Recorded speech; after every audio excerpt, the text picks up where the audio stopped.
अस्सलाम वालेकुम गाइस, कैसे हैं आप? उम्मीद करते हैं आप सब खैरियत से होंगे, खुश होंगे और हमारी दुआ है कि हमेशा खुश रहें, हंसते और मुस्कुराते रहें। मेरा नाम है रहमान अनवर और मैं हूं मोहम्मद हुसैन और मैं हूं ज़फ़र इकबाल। और आज हम जिस वीडियो पर रिएक्ट करने जा रहे हैं, इस वीडियो का टाइटल है द मॉन्क इन सीएम निवास। Yogi Adityanath tells us why he switch gears.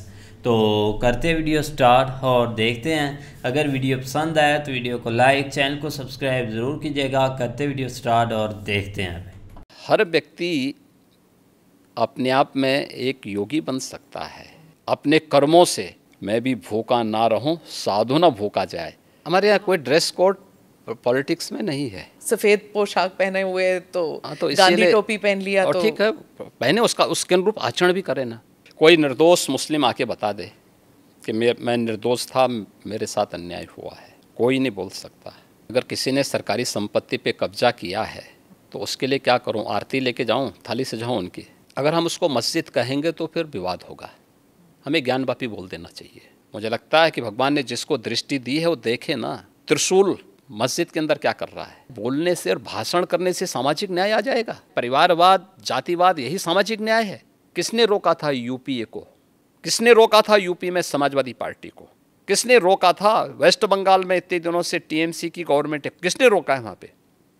क्यों वहाँ माताएं रो रही हैं? भारत के अंदर ये लोग अल्पसंख्यक के नाम पर अपने लिए विशेष अधिकार की मांग करते हैं। प्रश्न है कि ये वीडियो बनाने के बाद 2 महीने तक क्यों इसको सुरक्षित करके रखा गया था और फिर संसद के एक दिन पहले क्यों जारी हुआ?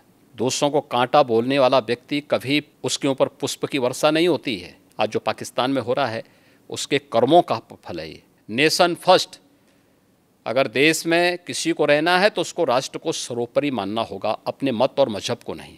मीडिया के रिपोर्टर के रूप में अगर आप तुलना करें तो महर्षि नारद ही थे।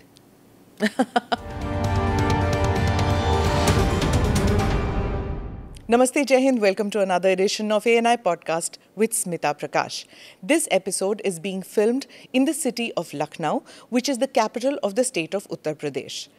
Before I introduce my guest, I am going to give you a quote from a bestseller book, The Monk Who Sold His Ferrari. According to this book, the secret to happiness is very simple. Find out what you love doing and then direct your energies towards that. My guest today did exactly that. He's a monk who found a purpose beyond divine pursuit. Yogi Adityanath is the 2-time Chief Minister of Uttar Pradesh, the state whose population is more than that of France, Germany and UK combined. With a population of 230 million, making up 17% of India's population, UP would be the world's 6th largest country by population if it were a real country. A state that was considered one of the most backward in India for over 100 years. A state that sent indentured labourers to British colonies when India was under colonial rule. Yet, it's also the state from where independent India got 9 of her prime ministers. Yogi Adityanath, the 2-term Chief Minister of the state, is a monk who wears his Hindu identity with pride. He's been pilloried for being majoritarian and riding roughshod with Muslims who constitute 19% of the population of Uttar Pradesh. For those viewers not familiar with Yogi Adityanath's political beginnings, Yogi ji ने 1996 में महंत अवैधनाथ के लिए चुनाव प्रचार शुरू किया। 1998 में महंत अवैधनाथ ने सक्रिय राजनीति से संन्यास लिया और अगले लोकसभा चुनाव के लिए उन्होंने योगी आदित्यनाथ को अपना उत्तराधिकारी और उम्मीदवार घोषित किया। और फिर 1998 में योगी आदित्यनाथ 26 वर्ष की आयु में गोरखपुर निर्वाचन क्षेत्र से सबसे कम उम्र वाले लोकसभा सदस्य बने। Today's conversation with Yogi Adityanath is going to be something which has never been seen before. That much I can promise you. प्रणाम योगी जी, ANI पॉडकास्ट में आने के लिए धन्यवाद। आपके राजनीतिक जीवन के बारे में मैं पॉडकास्ट के दूसरे हिस्से में बात करूंगी। पहले मैं जानना चाहूँगी कि आप धर्मयोगी कब, कैसे, क्यों बने? क्योंकि इतनी छोटे से उम्र में आप में ये त्याग की भावना क्यों जागी? आप साइंस के स्टूडेंट थे, तो साइंस और धर्म ये कैसे मिलाप हुआ? देखिए, सबसे पहले हम लोगों को धर्म समझना पड़ेगा। भारत की परंपरा को अगर हम जानना चाहेंगे तो भारत ने केवल उपासना विधि को धर्म नहीं माना है, कर्तव्य और सदाचार को धर्म को का एक रूप माना है और धर्म को उससे जोड़ करके देखा है। धर्म एक व्यवस्था है, एक वे ऑफ लाइफ है, जिसको आप एक जीवन पद्धति कह सकते हैं। वो जीने की एक कला है। विज्ञान उसके उन्नयन का एक माध्यम है।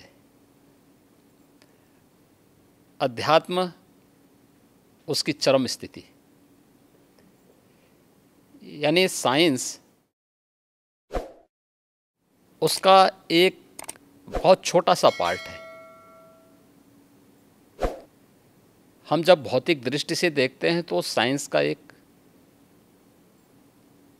अन्वेषण होता है, एक एक्सपेरिमेंट हो जाता है। लेकिन जब चेतना का विस्तार हम करेंगे तो चेतना का वह विस्तार अध्यात्म की एक नई ऊंचाइयों तक पहुंचाएगा, जहां पे व्यक्ति किसी कार्य का केवल सृष्टा ही नहीं बनेगा बल्कि उसका दृष्टा भी बन सकता है। और यही वैदिक ऋषियों ने किया था जी। इसलिए स्वाभाविक रूप से एक सीमित क्षेत्र और एक सीमित भूमिका के साथ आगे जाने के बजाय उसमें स्वयं प्रवेश करके देखो क्या है, तो बहुत कुछ देखने को मिल रहा है। तो उन चीज़ों को लेकर के इसलिए मैंने अध्यात्म का सहारा लिया और उससे आगे बढ़ कर के फिर उस अन्वेषण की यात्रा हमारी लगी हुई। एक साइंस के स्टूडेंट के साथ साथ एक योगी के रूप में उस दिशा में आगे कार्य कर रहे हैं। नाथ समुदाय के बारे में कुछ बताइए हमें कि उसमें ऐसी क्या बात जीत थी कि जो आप इतनी कम आयु में आप जुड़ गए उस समुदाय से? देखिए, नाथ संप्रदाय भारत का प्राचीनतम संप्रदायों में से एक है। यह भारत की एक उस विशिष्ट साधना पद्धति का प्रतिनिधित्व करता है जो वास्तव में व्यवहारिकता को लिए हुए है और व्यवहारिक दृष्टि है। यद्यपि सभी संप्रदायों की अपने अपने दर्शन हैं, अपने अपने मंत्र हैं, अपनी अपनी पद्धतियाँ हैं, सब में श्रेष्ठता है और उसमें मुझे जो उचित लगा मैंने उस समय वो किया। और उस समय के जो सर्वश्रेष्ठ संतों की परंपरा थी, महंत अवेद्यनाथ जी महाराज को मैंने अपने पूज्य गुरुदेव के रूप में चयन करके मैंने उनसे दीक्षा ली। एक गुरु का मिलना वो भी एक it's a matter of luck भी कहिए, फेट कहिए। तो जब आप मिले उनसे तो आपको उसी वक्त पता लग गया था कि ये मेरे गुरु बनेंगे?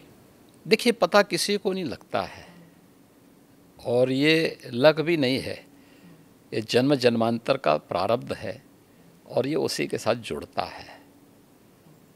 देखिए, आप जिस घर में पैदा हुए हैं तो आप लिख के थोड़े गए थे, आपका प्रारब्ध था।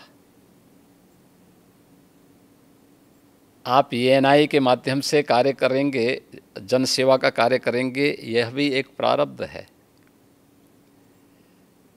ऐसे ही ये हर एक व्यक्ति के साथ जुड़ा हुआ है। उसके लिए हमें चेतना को अपने विराट विस्तार देना होगा, समझ में सब आ जाएगा। तो जब आपने अपने घर में बताया कि मैं गुरु से मिला हूँ, मैं घर छोड़ के त्याग की ज़िंदगी बिताना चाहता हूँ, तब घर में रिएक्शन क्या हुआ? नहीं, देखिए, कोई माँ बाप इसके लिए अपनी सहमति नहीं देता है, क्योंकि उनका अपना एक दायरा है। उनका एक दायरा है जो उनका एक सीमित क्षेत्र है। उस सीमित क्षेत्र को, उसी को बंधन कहते हैं। हमारे यहाँ कहा गया ना, मन एवं मनुष्याणाम कारणम बंध मोक्षयो। व्यक्ति के बंधन और मोक्ष का कारण उसका मन है, जो सोचता है कि मैं मेरा परिवार, ये जो भावना आती है ना, तो व्यक्ति उस तक सीमित रहता है और यही उसके बंधन का कारण है। जो उस बंधन को तोड़ करके बाहर निकलता है वही उसकी मुक्ति का माध्यम बनता है, उसके मोक्ष का कारण बनता है। और उस बंधन को जो भी तोड़ेगा, ये बंधन हर एक क्षेत्र में व्यक्ति के जीवन में आते हैं। कष्ट एक हुआ आपको? विद्यार्थी अगर अपने बंधन को नहीं तोड़ेगा, एक क्लास में ही कहेगा कि नहीं मुझे तो इसी क्लास में रहना क्योंकि मुझे अच्छा लगता है, क्या वो अगली क्लास में जा पाएगा? नहीं जा पाएगा। एक शिक्षक कहेगा कि नहीं मुझे तो जहाँ नियुक्ति मिली है मैं उसी रूप में, या कोई कार्मिक इसी रूप में कहेगा कि मुझे वहीं काम करना है, क्या वह आगे बढ़ पाएगा? नहीं बढ़ पाएगा। उसको एक बंधन तोड़ना होता है। एक क्लास में है, क्लास के बंधन को तोड़ करके अगली क्लास में जाता है, उसका प्रमोशन होता है।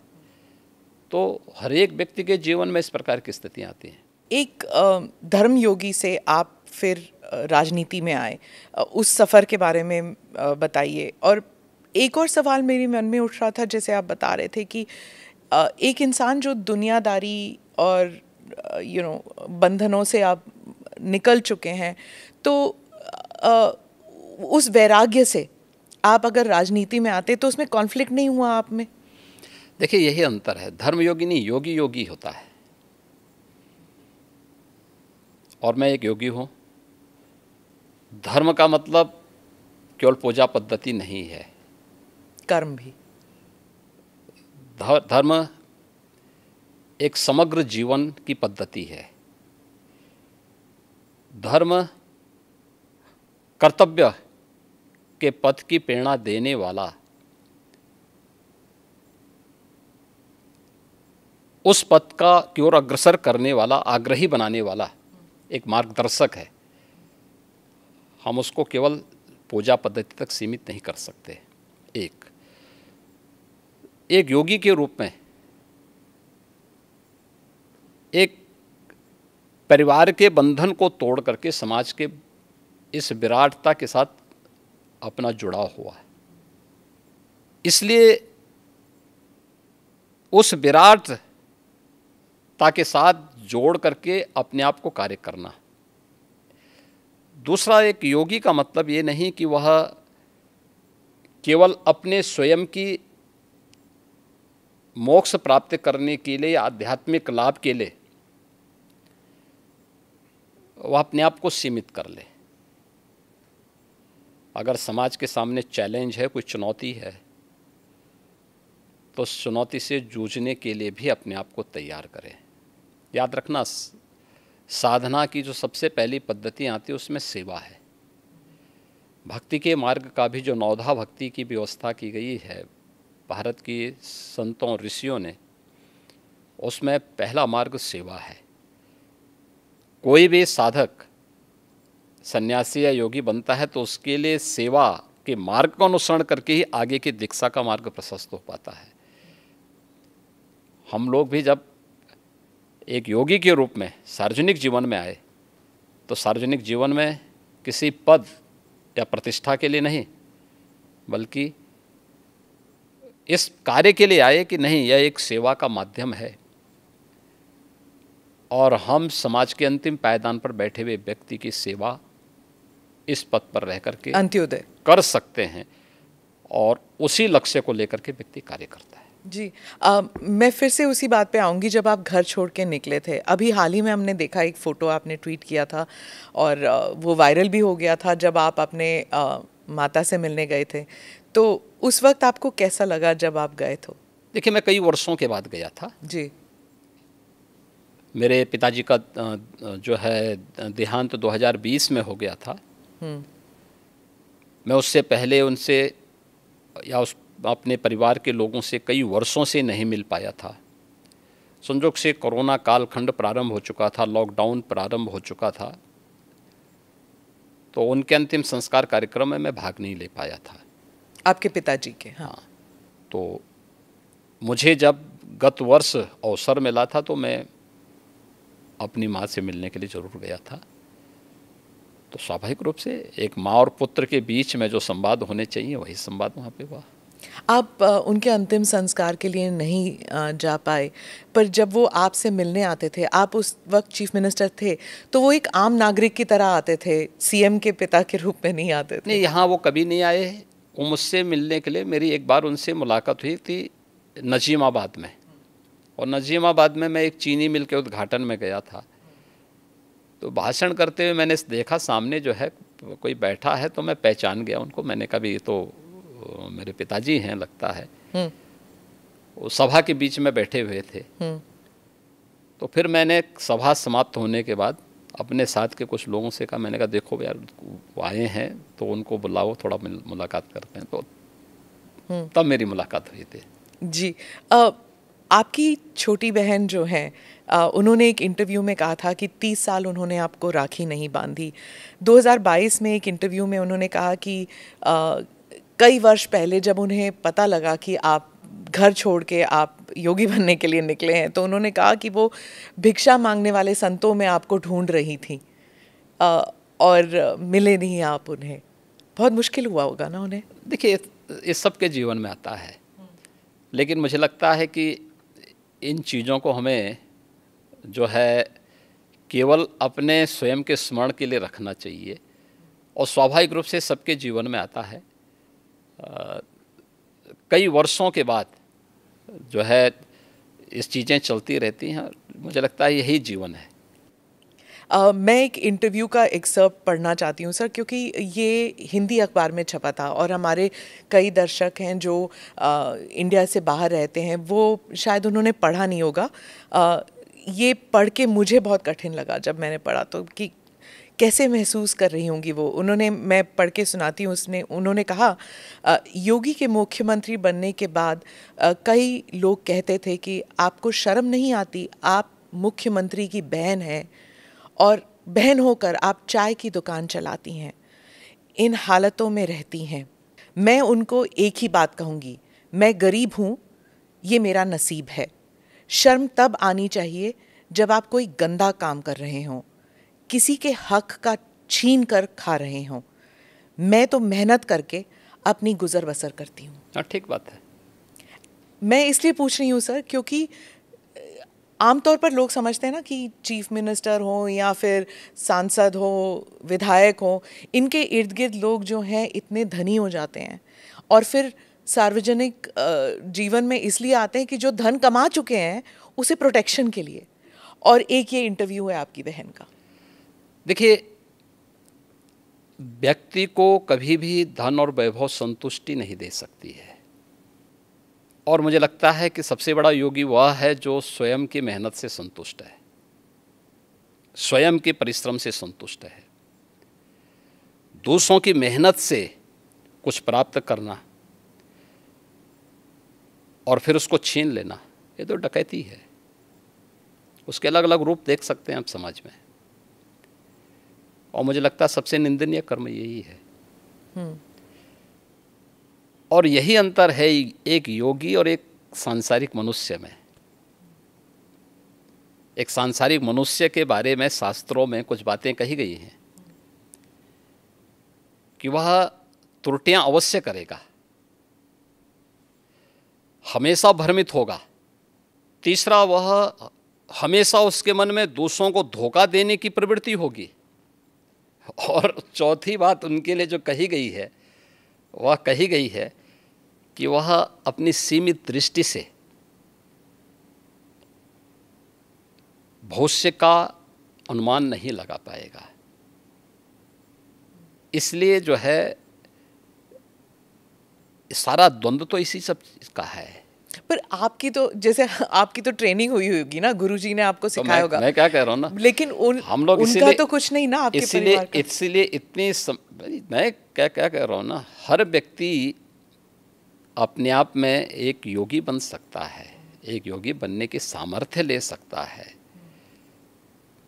अपनी मेहनत से, अपने कर्मों से हम जो कुछ अर्जित करें, मैं भी भूखा ना रहूं, साधु ना भूखा जाए, अगर ये भाव हर व्यक्ति के अंदर आ जाए तो फिर यह समग्रता सबकी संतुष्टि का कारण बन सकता है, सारे विवादों का समाधान कर सकता है। जब आप पीठाधीश बने, आपके भारत में और भारत से बाहर भी इतने अनुयायी हैं, तो उस वक्त आपको क्या ऐसा किसी ने कहा कि आप पीठाधीश होके भी तो सार्वजनिक कार्य कर सकते हैं, राजनीति में क्यों उतर रहे हैं? ये कोई बंधन थोड़ा है, ये कोई बंधन किसी के लिए नहीं है। हम मनुष्य पहले हैं, उसके बाद योगी हैं या सन्यासी है। और मैंने आपको बताया ना कि एक योगी के रूप में समाज के प्रति जो मेरे कर्तव्य हैं, उन कर्तव्यों का निर्वहन करूं मैं, सेवा को धर्म को मैं सेवा का माध्यम बनाऊं, इससे बड़ी बात और क्या हो सकती है? और हम वही कर रहे हैं। तो एक सन्यासी का कर्तव्य क्या होता है? क्या वही जो कर्म कर रहा है अपना, ये चाहे पत्रकार हो या फिर राजनीति? हाँ, हर व्यक्ति कर सकता है, हर व्यक्ति कर सकता तो है। आप मुझे एक बात बताइए कि सबसे बड़े जो है मीडिया के रिपोर्टर के रूप में अगर आप तुलना करें तो महर्षि नारद ही थे। आप मुझे हैं थे कि नहीं थे? नारद जी रिपोर्टर, चलिए सबसे बड़े रिपोर्टर तो ये थे कि वो हर लोक की सूचना, इस लोक की सूचना दूसरे लोगों तक पहुंचा देते थे। वो क्या थे? वो एक सन्यासी तो थे। और मैं एक बात बताऊं कि सन्यासी ने किस कालखंड में अलग अलग क्षेत्रों में प्रवेश करके कार्य नहीं किया हो। मैंने तो पत्रकारिता का उदाहरण आपके सामने दे दिया है, और भी उदाहरण हैं, बहुत सारे ऐसे उदाहरण हैं। तो अब इसको आप कैसे कह सकते हैं, कैसे कह सकते हैं कि नहीं हुए? धर्म के बारे में आप कह रहे थे कि it's a way of life, सिर्फ पूजा पाठ के साथ ना जोड़ा जाए, उसे अलग भी देखना चाहिए। एक बार आपने कहा था, लेकिन आपके साथ जैसे आपकी जो वेशभूषा है, इसलिए क्या लोगों ने आपको ये नहीं कहा कि अब आप सन्यासी की वेशभूषा जो है वो अलग कर दीजिए, अब आप राजनीति में जा रहे हैं, संसद में जा रहे हैं? हमारे यहाँ कोई ड्रेस कोड पॉलिटिक्स में नहीं है। ड्रेस कोड इसमें नहीं होता था ना, सफेद पोशाक पहने हुए तो, तो गांधी टोपी पहन लिया और तो ठीक है, पहने, उसके अनुरूप आचरण भी करे ना। देखिए, यह वेशभूषा हमारी इसलिए है, लोगों की दृष्टि में हमेशा बने रहें और लोग हमारे विचलन पे उंगली भी उठा सकें और विपरीत परिस्थितियों में साथ में खड़े भी हो सकें। और इसीलिए इस प्रकार की वेशभूषा को एक चैलेंज के रूप में स्वीकार किया जाता है हमेशा। कैसे? एक दृष्टि भी देती है और साथ साथ व्यक्ति को पतन के गर्त से बचाने के लिए भी उसे हमेशा सचेत भी करती है। और इस दृष्टि से हम लोग हमेशा उसके प्रति कैसे? मैं चैलेंज समझी नहीं कि कैसे चैलेंज इसलिए है क्योंकि जो व्यक्ति इससे पहले जो आपने नेता की परिभाषा की है, उस वेशभूषा में रहते थे, उनके कर्मों को भी दुनिया जानती है। दुनिया ने उस सब कुछ देखा है, अपनी आंखों से देखा है। और हमारे सामने भी चैलेंज है कि हमें अपने आप को परफॉर्म करके साबित करना है, जिससे हमारी पार्टी को, हमारे नेतृत्व को और हमारे इस बाना को भी कटघरे में न खड़ा होना पड़े।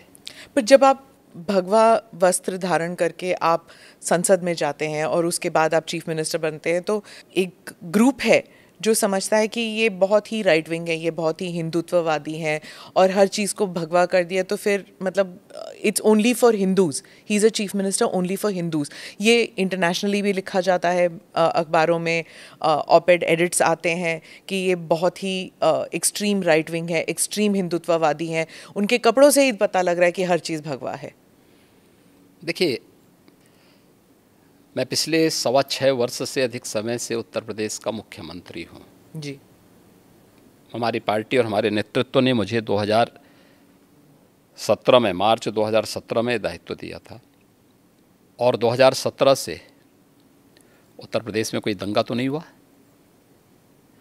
मुझे एक बात बताइए, दंगा होता था तो केवल हिंदू मरता था क्या? केवल हिंदू की संपत्ति चलती थी? अगर दंगा होता था, अगर हिंदू मरता था तो मुस्लिम भी मरते थे। हिंदू व्यापारी की संपत्ति जलती थी तो उसके सटे हुए मुस्लिम व्यापारी की संपत्ति भी जलती थी। अगर गुंडे किसी हिंदू बेटी के लिए खतरा थे तो मुस्लिम बेटी के लिए भी उतना ही खतरा थे। कर्फ्यू लगता था और व्यापार प्रभावित होता था तो व्यापार तो पूरे बाजार का और पूरे मार्केट प्रभावित होती थी ना, एक व्यक्ति नहीं प्रभावित होता था। परसेप्शन खराब हुआ था तो यूपी का खराब हुआ था ना। पहचान का संकट यूपी के हर नागरिक के सामने आया था ना, केवल हिंदुओं के सामने नहीं आया था। इसलिए यह एक वह स्थिति है। 6 वर्ष में दंगा नहीं हुआ। आज आप देख रहे हैं यूपी में ना, 6 वर्ष में कोई दंगा नहीं हुआ, 6 वर्ष में कोई कर्फ्यू नहीं लगा, 6 वर्ष में सारे पर्व और त्यौहार शांतिपूर्ण तरीके से संपन्न हुए। ये बड़ी बड़ी बातें करने वाले लोग देखें तो कैसे चुनाव होने, नगर निकाय का चुनाव और पंचायत चुनाव यूपी का, विधानसभा का चुनाव यूपी का, और वेस्ट बंगाल में भी पंचायत के चुनाव हुए थे, क्या हाल हुए थे। वे लोग वेस्ट बंगाल बनाना चाहते हैं देश को, जिस प्रकार से वेस्ट बंगाल में भी टीएमसी की गवर्नमेंट ने किया था। दोनों में अंतर है। हमने ढोंग नहीं किया, कोई पाखंड नहीं किया। हर एक को चुनाव लड़ने का अधिकार, उसका अधिकार है भाई, उसको मिलना चाहिए। वो चुनाव लड़े, जीतने की सामर्थ्य होगी जीतेगा, हम में सामर्थ्य होगी हम जीतेंगे, हम में सामर्थ्य नहीं है तो नहीं जीतेंगे, और नहीं जीतना चाहिए हमें अगर हम में सामर्थ्य नहीं है तो। लेकिन अगर कोई व्यक्ति विरोधी ही क्यों ना हो, अगर उसमें सामर्थ्य है, योग्यता है, उसको जीतना चाहिए। ये उसका लोकतांत्रिक अधिकार है। कैसे हम उससे उसे वंचित कर सकते हैं। लेकिन कुछ लोग सत्ता में आकर के जबरन पूरी व्यवस्था को कैद कर देना चाहते हैं, और जो वेस्ट बंगाल में हमको देखने को मिला सबको, कैसे वहाँ विरोधी दलों के कार्यकर्ताओं को मारा गया। ये चीज़ें आंखों को खोलने वाली हैं। इस पे तो कोई बोलता नहीं, इस पे कोई टिप्पणी नहीं करता है, सब मौन है। 1990 में कश्मीर में जो कुछ हुआ उस सब पे सब लोग मौन थे। आखिर ये दोहरा दृष्टिकोण क्यों? और इसीलिए पब्लिक विश्वास नहीं करते इन लोगों में। योगी जी के डर से यहाँ मेरा कौन डर है? नहीं, आपने एक बार कहा था ना कि एक हाथ में माला है, एक हाथ में भाला है। तो एक आपका एक जो आक्रामक तरीका है टू डील विद माफिया, क्या इसकी वजह से यहाँ पर है? नहीं, देखिए, हम लोग तो सज्जनों के लिए जितने संवेदनशील हैं, दुर्जनों के लिए उतने ही कठोर भी है। और इस शासन की रणनीति है, शस्त्रेण रक्षते राष्ट्रे शास्त्र चिंता प्रवर्तते। यानी व्यवस्था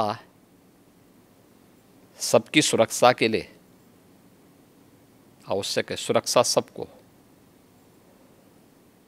कानून का राज होगा, लेकिन कानून को बंधक बनाने की छूट किसी को नहीं दी जाएगी। कोई भी हो, कतई नहीं देंगे। आपने ये भी कहा था कि कानून जो है वो मानव के लिए होना चाहिए, दानव के लिए नहीं। ठीक बात है। पर एक कॉन्स्टिट्यूशनल डेमोक्रेसी में सर, हर जीव जंतु के लिए कानून एक जैसा होना चाहिए। मतलब शेर भी शिकार कर सकता है, गाय के लिए भी उतना ही हक है। क्या आप शेर को रोकते हैं क्या? नहीं तो आप शेर को बोलिए ना जंगल में जाके, नहीं रोक सकते। वही आप बोले ना कि शेर महाराज शिकार मत करिए, आपको हम रोटी खिलाएंगे, जाइए रोटी खिलाइए। तो वही मैं कह रही हूँ कि कानून में मैं वही कह रहा हूँ, वह एक वहाँ की नेचुरल व्यवस्था है,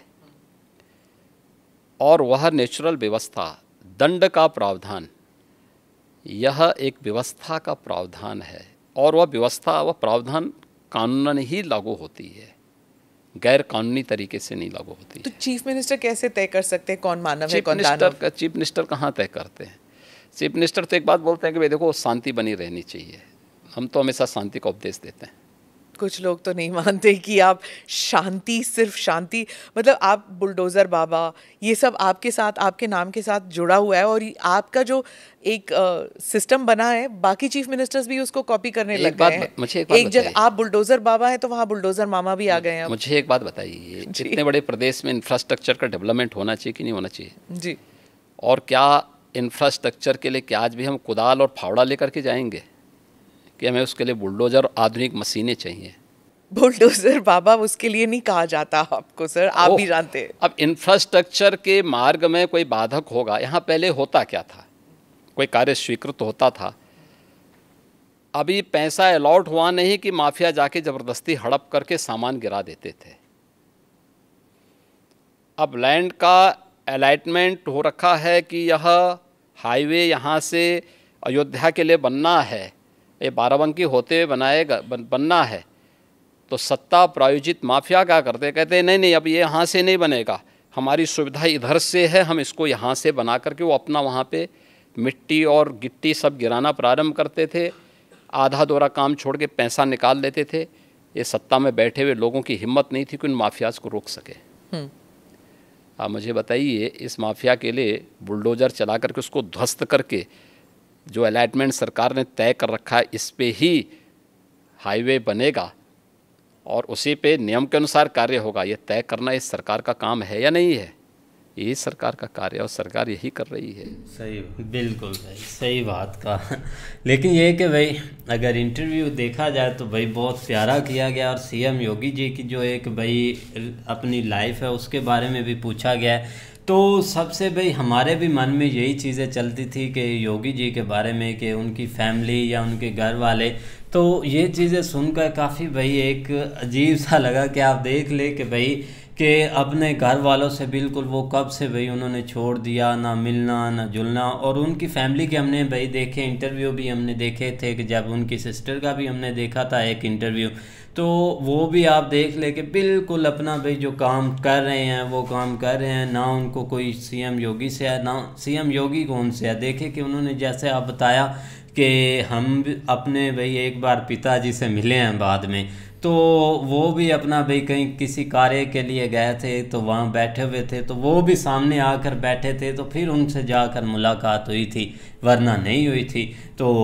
आप देख ले कि ये चीज़ें भाई बहुत, ये देखो ना, एक मतलब कि डिफरेंट कितना है कि मतलब कि सीएम एक उत्तर प्रदेश है, इतनी बड़ी मतलब कि एक रियासत के हैं, स्टेट के, तो उसमें एक आप ये अंदाज़ा लगा लें कि इससे एक होती है मुल्क की एक तरक्की या डेवलपमेंट। आप अगर आप इधर ये मिसाल ठोक दें पाकिस्तान पर, तो इधर भाई एक मतलब कि जो एक अफसर है ना, एक पुलिस अफसर भी, उसकी भी फैमिली एक अपर लेवल की है, वो भी मतलब कि ऐसे सड़क पर चलता है जैसे उसका पूरा पाकिस्तान है, उसको कोई बंदा एक टच नहीं कर सकता, ना वो नॉर्मल कोई काम कर सकता है, क्योंकि अगर वो नॉर्मल काम करता है तो भाई उसका जो एक पुलिस में लगा है ना अफसर, उस पर बुरा असर पड़ेगा। लिहाजा पुलिस अफसर ने एक पूरी करप्शन एक ठोक कर करनी है, चाहे उसको मतलब कि जिधर से उसने अगर बोलना है कि मुझे ये जो टाउन है ना इसमें मुझे शॉप चाहिए एक फ्रंट पर, तो मेरा एक मतलब कि मेरी एक लाइफ सेट हो जाएगी, उसने बोलना है कि यार ये कौन सा काम है, ये लो बंदे अगले चाहे जो भी उसकी मतलब कि एक उसके नाम हो, प्रॉपर्टी, हर चीज़ हो,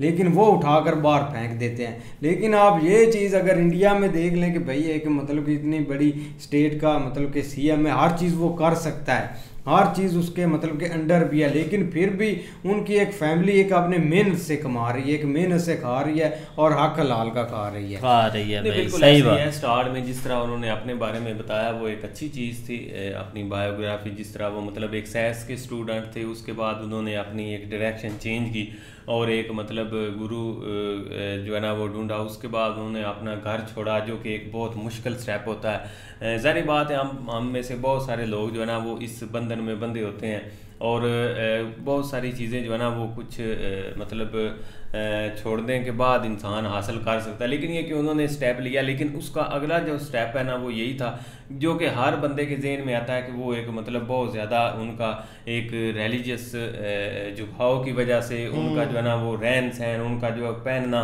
वो एक बहुत ज़्यादा इम्पैक्ट जो है ना वो डाल रहा था कि ये जो है ना वो मसला होगा दूसरे मज़हब के लिए। ज़ाहिर बात है, आप एक हमारे यहाँ पे मौलाना साहब हैं, अगर जो मतलब जो एक कट्टर हैं जो उनकी तकरीरें सुने या मतलब वो हर वक्त यही कहेंगे काट दो ये दो, तो उसको जब एक पक्ष मिलेगा किसी भी एक जगह के ऊपर कि इसको जो है ना वो यहाँ पे हुकूमत दे दी जाए, तो वो ज़ाहिर बात है वहाँ से लोग डरेंगे उससे। जो एक मतलब अदर कम्युनिटी के हैं या एक आप माइनॉरिटीज़ कह रहे हैं, उन्होंने कहना यार ये तो हमारे लिए अजाब बन जाएगा। तो यही चीज़ उनके लिए थी कि उनको एक मतलब इस चीज़ का बहुत ज़्यादा चैलेंज था कि वो ये चीज़ें किस तरह संभालेंगे। लेकिन ये कि उन्होंने हर चीज़ को एक लेके चले हैं, चाहे वो मुसलमान है चाहे कोई भी है वहाँ पे, तो उनको एक बराबर उन्होंने हकूक़ दिए हैं। तो इस हवाले से उन्होंने स्टार्ट में जो चीज़ें बता रहे थे, लेकिन जो नेक्स्ट उनके टारगेटेड है ना वो अगले पार्ट में हम देखेंगे। अभी उन्होंने स्टार्ट में थोड़ा बताया, लेकिन ये कि जो लास्ट वाला जो है ना क्वेश्चन वो भी ठीक था। उन्होंने सही पूछा है कि भाई सीएम योगी से एक बुलडोजर के नाम से आपको दुनिया जानती, लेकिन इसमें कोई डाउट नहीं। आप देखो ना, एक मतलब के एक चीज़ है उस पर एक आप एक गैर तरीके से कब्जा कर लेते हैं। एक चीज़ें बनी होती है तो सही बात है कि थोड़ी से ना जाकर गिराना, आस्ता आस्ता एक चीज से दम से भस्म कर दिया। लेकिन ये भी काफ़ी सुना जाता था, या सीएम योगी ने सही बताया कि भाई उत्तर प्रदेश में काफ़ी ज़्यादा दंगे होते थे, पता नहीं क्या क्या चीज़ें होती थी। और सही उन्होंने मिसाल दिया है कि अगर एक हिंदू उजड़ रहा है तो साथ मुस्लिम सेफ नहीं है, उसकी भी शॉप बंद होगी, दोनों की बंद होगी। एक मार्केट बंद होगी तो सारे उसमें मुस्लिम हिंदू सारे वो बंद हो जाएगी। तो अभी ना कोई दंगे सुने हैं उत्तर प्रदेश से, तो कभी भाई ऐसी सुनी नहीं। लेकिन अब ये सुनते हैं भाई 1 ट्रिलियन को पकड़ने वाले हैं। ये कि पाकिस्तान के माए एक खराब हुआ हुआ दिमाग यही समझते हैं कि यार कोई मौलवियों की तरह ही होता है। हाँ बिल्कुल। लेकिन ये कि अब तो भाई 1 ट्रिलियन पर पहुंचने वाले हैं उत्तर प्रदेश। उन्होंने सत्ता संभाली है भाई, एक बहुत बड़ा चैलेंज था और उन्होंने उस चीज़ को एक्सेप्ट भी किया। और आज आपके सामने आप ठीक जब इनका टर्नओवर एंड होगा उस वक्त आप यूपी की हालत देखना कि कब। तो आप तो यूपी का नाम जो है ना वो मतलब एक डेवलप्ड स्टेट्स में या मतलब जो ग्रोथ में है इकोनॉमिकली उसमें जो है ना वो आ चुका है। तो उसकी रीज़न वो आपके सामने ही है। उन्होंने हर तरह से जो है ना वो कोशिश कर रहे हैं। बाकी पाकिस्तान के ऊपर भी उनसे सवाल हुआ है, वो हम नेक्स्ट पार्ट में ज़रूर देखेंगे। बाकी अब तक जो है ना उनका बहुत अच्छा इंटरव्यू था। बिल्कुल भाई, तो उन्होंने एक मज़हब का जिस तरह उनसे सवाल हुआ कि मज़हब का एक जो, तो उन्होंने उसका एक अच्छा तरह जवाब दिया कि भाई एक वो वे ऑफ लाइफ है, ये आपके ऊपर डिपेंडेड है, आप किस तरफ लेके जाते हैं। कोई बंधन नहीं है आपके ऊपर। तो आप उसको एक साइड अच्छी साइड के ऊपर ले जाए तो आपके लिए बहुत अच्छे रास्ते हैं। बिल्कुल, तो अच्छा इंटरव्यू था। बिल्कुल भाई, तो उम्मीद करते हैं आपको वीडियो पसंद आएगी और इसका नेक्स्ट जरूर पार्ट बनाएंगे। मिलते हैं नेक्स्ट वीडियो के साथ, तब तक के लिए गुड बाय, टेक केयर।